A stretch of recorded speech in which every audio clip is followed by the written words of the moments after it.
খুলনায় মসজিদে ঢুকে দুইজনকে গুলি, চট্টগ্রামের আনোয়ারায় বাসায় ঢুকে ছুরিকাঘাতে মা মেয়েকে হত্যা, আহত শিশু সন্তান।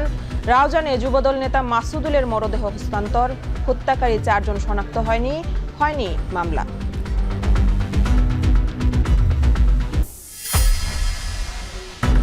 সীমান্তে পুশিনের কৌশল বদলে নৌপথ ব্যবহার করছে বিএসএফ। চুয়াডাঙ্গা ও কুড়িগ্রামে 20 জনকে পুশিনের চেষ্টা। কুষ্টিয়ার শূন্যরেখায় 3 দিন ধরে 12 জনের মানবেতর জীবন, সতর্ক বিজিবি।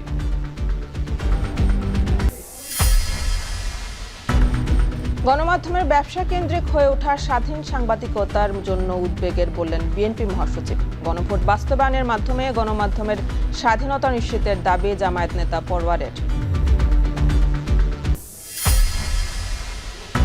ময়মনসিংহ, সিলেটে হামে আরও 2 শিশুর মৃত্যু, বাড়ছে এইচআইভি সংক্রমণ। শুধু কুমিল্লাতেই চলতি বছরে 7 মৃত্যু, শনাক্ত 42 জন।